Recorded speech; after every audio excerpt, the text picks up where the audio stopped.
Então, para saber se realmente existe menor liberação de CO2 pela queima de etanol em relação à queima de gasolina, o melhor é a gente calcular a quantidade de CO2 liberada não pela queima de 1 litro dos combustíveis, mas sim fazer esse cálculo pela quantidade de energia produzida, já que a gasolina produz mais energia que o etanol. Então, vamos calcular a quantidade de CO2 liberado pela quantidade de energia produzida. Como é que a gente faz isso? Ó, a gente viu no slide anterior que 1 litro de etanol libera 25.278 kJ de energia. Isso aqui é a quantidade de CO2 que é liberado. Então, é só a gente dividir um pelo outro. Ó. A cada 1.626 gramas de CO2 liberado por 25.278 kJ de energia produzida. Então, a gente fazendo essa divisão, a gente vai ter a quantidade de CO2 liberado por quilojoule de energia produzida. Isso aqui vai dar, ó, 0,064 gramas de CO2 liberados para a atmosfera por quilojoule de energia produzida. Vamos fazer a mesma coisa com a gasolina. Ó. A gente viu lá no slide anterior que a cada 1 litro de gasolina libera-se de energia pouco mais de 35.000 quilojoules.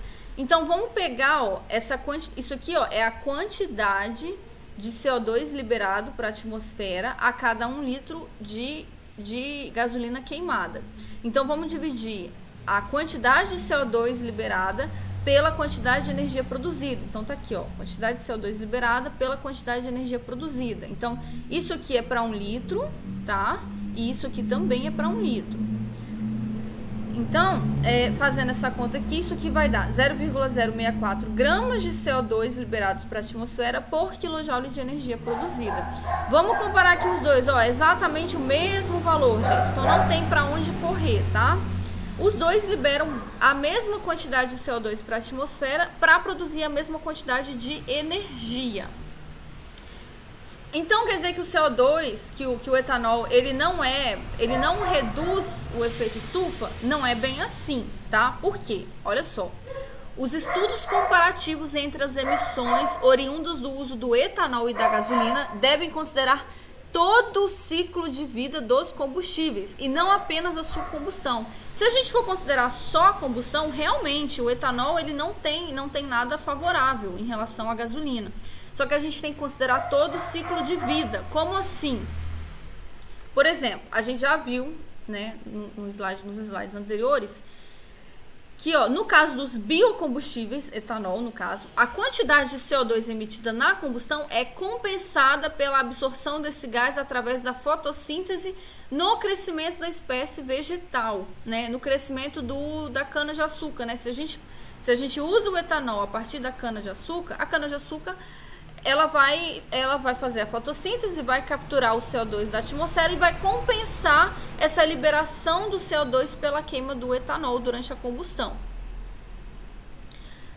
Entretanto, a gente não pode, como a gente tem que levar em consideração todo o ciclo de vida do combustível, do momento que ele é, né, do plantio, o preparo do solo, toda a etapa de produção da cana-de-açúcar, depois toda a etapa de produção da cana até a produção do etanol e depois o transporte do etanol e depois o seu uso como a combustão, né? O seu uso como combustível. Então todas as etapas têm que ser levadas em consideração. Então aqui, ó, extração, produção, transporte até o seu consumo. Então aqui eu coloquei, por exemplo, ó, nas etapas de produção de etanol, então a colheita, o preparo do solo, tudo isso daí libera CO2 para a atmosfera.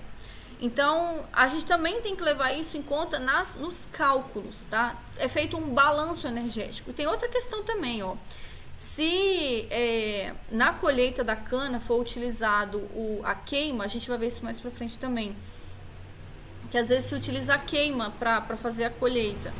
A queima e libera muito CO2 para a atmosfera. Então, o que adianta você utilizar um combustível mais amigável se durante o processo de produção ali você faz a queima e libera toneladas de CO2 para a atmosfera? Então, tem que ser assim, as coisas tem que ser feito um balanço energético para ver se realmente compensa, para ver se realmente está mitigando os impactos do efeito estufa. Aí, gente, para fazer isso não é feito de qualquer forma, existem estudos, tá?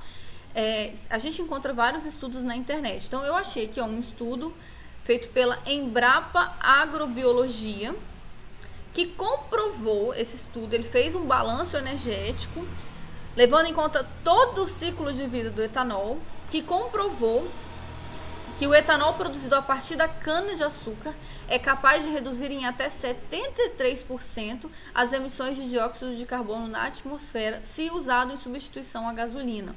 Então, se você deixa de usar a gasolina e passa a utilizar etanol, você vai diminuir em até 73% as emissões para a atmosfera. Isso, gente, usando o etanol a partir da cana-de-açúcar. Se você usar etanol a partir de outras matérias-primas, por exemplo, o milho, você já não vai ter essa redução tão grande assim, né? Por N motivos ali, né? Então, cada matéria-prima tem ali uma vantagem diferente. Então, o balanço energético de biocombustíveis tem grande vantagem sobre os balanços de combustíveis fósseis. Depende da matéria-prima, tá? Como eu acabei de falar. Especialmente aqueles derivados de espécies vegetais com alta eficiência fotossintética, como a cana-de-açúcar. Então, esses estudos comprovam, né, que o uso de biocombustíveis em relação aos combustíveis fósseis tem vantagens, sim, no efeito estufa.